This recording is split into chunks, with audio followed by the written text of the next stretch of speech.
ओम नमः शिवाय। तंत्र के रचयिता भगवान शिव को मेरा नमस्कार है। बात बहुत पुरानी है, जब लगभग 7-8 साल पहले किसी ने इस मंत्र का प्रयोग किया था और इसके बाद से उसके जीवन में परिवर्तन आना शुरू हो गया। बहुत ही पावरफुल मैं कहूंगा इस प्रयोग को, जो कि सावन में किया जाता है और एक बार कर देने से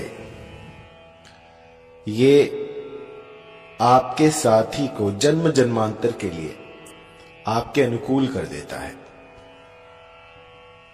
मैंने तो यहां तक देखा है कि इसके बाद किसी और प्रयोग के करने की आवश्यकता नहीं पड़ती। यदि एक बार ये रसायन लगा दी जाए तो सामने वाला जन्म जन्मांतर के लिए आपका गुलाम बन के रह जाता है। और इसको करना बड़ा ही सरल, इसे कोई भी कर सकता है। बात ऐसी होती है कि कई बार क्या है कि आपके अपने रिश्तेदार ही जो हैं वो ही आपसे जलने लग जाते हैं और ऐसे में दो प्रेमी, दो साथियों के बीच में कूट डाल देते हैं। कुछ ऐसा करा देते हैं जिससे कि दोनों के बीच में निरंतर कलह कलेश बना रहता है। और ये एक आदमी की बात मैं नहीं कर रहा हूं, मैंने ऐसे लाखों केस देखे हैं, उसके बाद मैं आपको बता रहा हूं। तो ये आम है, ऐसी क्वेरीज मेरे पास आती रहती हैं कि गुरुजी किसी ने हम पर ये टोना करा दिया, किसी ने ये करा दिया, तो कुछ भी करके इसको काट गए। और अगर एक्सट्रीम वाले केस में आपको बताऊं तो आप समझेंगे कि सामने वाला जो है वो पागल है, उसके पास वो अपनी सेंसेस में नहीं है, या फिर कुछ नशा पत्ता कर रखा है, कुछ फूक रखा है उसने। ऐसे ऐसे केस आते हैं।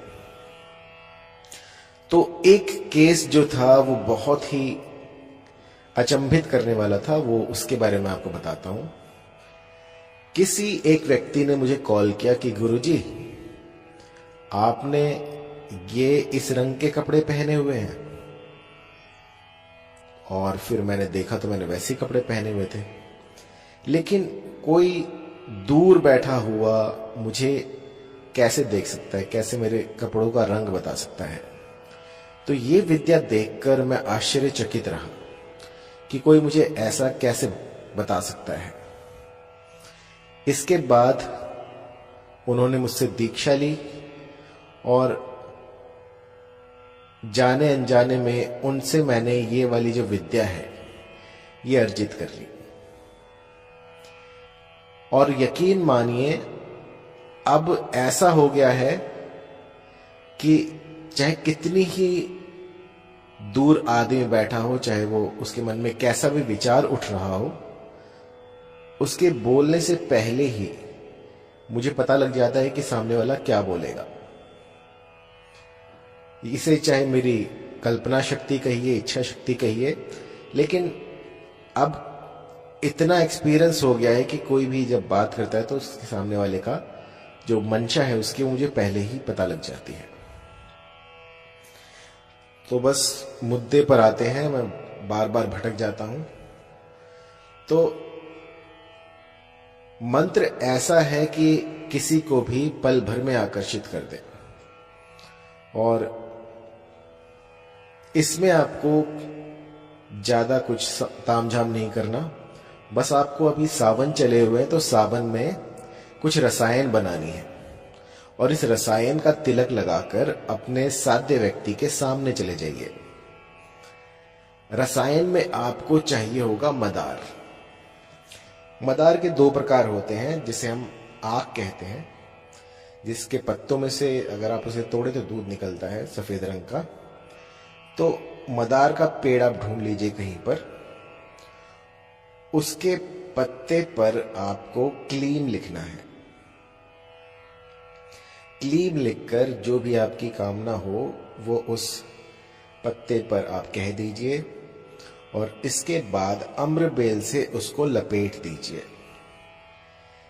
जब ये क्रिया आप कर रहे हो तो आपके मन मस्तिष्क में क्लीम का जाप चल रहा हो। सिर्फ क्लीम का जाप ही है जो आपको किसी को आकर्षित करने में सहायता कर सकता है। सफेद मदार का पौधा आपने ढूंढना है, पेड़ ढूंढना है और उसके एक पत्ते पर क्लीम लिख देना है। क्लीम लिखकर उस पत्ते को फोल्ड करना है और बाहर बाहर से अम्रबेल से आपको उसको बंद कर देना है। ऐसा करके आपको उस पत्ते को बहते हुए पानी में, नदी में बहाना है। कई बार मैंने ऐसा भी देखा है कि लोग किसी नाले में बहा देते हैं, फिर उनका काम नहीं होता। तो मैं बहता हुआ पानी इसलिए कह रहा हूं कि आप जहां भी जाएं तो वो पानी जो है चलता होना चाहिए। रुके हुए पानी में कर दोगे तो ये प्रयोग काम नहीं करेगा। इस प्रयोग को कीजिएगा तो सामने वाला जो है वो आपसे वशीभूत हो जाएगा। बहुत ही सरल प्रयोग है, लेकिन कई मेरे साधक ऐसे भी होते हैं जिनके पास नदी नाले नहीं होते, तो उनके लिए मैं बताता हूं। गोरोचन और अम्रबेल, इन दोनों को सम मात्रा में पीस लें और इसके बाद इसका तिलक लगाकर किसी भी साध्य व्यक्ति के पास जाएं तो वो वशीभूत हो जाता है। अब ऐसे वशीभूत होने लग गए तो सब किसी को भी वशीभूत कर ले। तो इसकी जो है एक टेक्निक है। इस तिलक को लगाकर आपको साध्य के सामने 7 बार जाना होता है। 7 बार जाइए और 8वें दिन ये तिलक मत लगाइएगा। तो जो आपने पेस्ट बनाया था गोरोचन का और इसका अम्रबेल का, ये इतना बनाए कि 7 दिन आप आराम से लगा सके। और इसके बाद जो है अपने साध्य के पास जाएं और चाहे एक बार ही देखें, लेकिन आपको अपना मुखमंडल उनको दिखाना है। ऐसा आप 7 दिन कीजिए। 8वें दिन आप भूल जाइए कि कोई क्रिया आपने की है।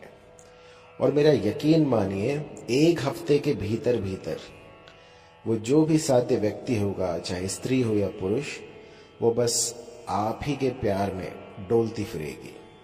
चाहे कितनी बड़ी रूपवती हो, चाहे कितनी बड़ी उसका पत्थर दिल क्यों ना हो, वो भी आपके प्यार में बावरी हो जाएगी। और ये प्रयोग रसायनों में आता है, ये 100% काम करता है। एक बार करके देखिए तो आपके काम बनेंगे ही बनेंगे। ऐसा नहीं है कि मैंने यहाँ पे कह दिया और वो चीज काम ना करे। ये जो रसायन होती है ये कभी विफल नहीं होती। मंत्र में कहीं त्रुटि हो सकती है, लेकिन रसायन में त्रुटि नहीं होती। यदि जिस भली प्रकार से मैं आपको बता रहा हूं उसी प्रकार से आप इसका प्रयोग कर देते हैं तो सामने वाला जो है वो आपसे वशीभूत हो जाएगा। प्राचीन काल में इस तिलक को ऋषियों के लिए प्रयोग में लाया जाता था। जब कोई रूपवती चाहती थी कोई ऋषि उनसे प्रेम विवाह करे या फिर उनसे संबंध बनाए, उस समय पर जो ऋषि होते थे वो इतने हठी होते थे कि काम वासना से दूर दूर तक उनका कोई वास्ता नहीं होता था। ऐसे में उनको भ्रमित करके इस तरह से उनको अपनी ओर आकर्षित किया जाता था। तो सोचिए, जो चीजें ऋषियों को अपनी ओर आकर्षित कर लें, उनको अपने प्रेम जाल में बांध लें, वो चीजें आम इंसान के लिए कितनी पावरफुल होंगी। ये इतनी तीव्र होती है कि एक बार ये रसायन आपने कर दी किसी पे तो जन्म जन्मांतर के लिए वो बस आप ही की माला जपता रहेगा। मैंने ऐसा भी देखा है कि कई कुबुद्धि जो होते हैं वो मेरी इन विद्याओं का दुरुपयोग करते हैं। तो कभी भी जो मेरी ये रसायन है इनका किसी का अहित करने के लिए, किसी को नुकसान पहुंचाने के लिए प्रयोग ना करें, अन्यथा लाभ की जगह हानि के जिम्मेदार आप खुद होंगे। क्योंकि ये जो चीजें आपका काम बना सकती हैं ये आपका काम बिगाड़ भी सकती हैं। और मैंने ऐसे बहुत से केस देखे हैं जिनमें कि विपरीत इसके असर भी दिखे हैं। जब आप किसी का अहित करने जाते हैं तो आपका काल जो है वो ये मंत्र बन जाते हैं, वो ये रसायन बन जाते हैं। लेकिन मन में अगर सच्चा प्रेम हो और फिर आप इसको आंख मूंदे कर सकते हैं, कोई दिक्कत परेशानी नहीं है। तो किसी भी तरह की जानकारी के लिए आप कॉल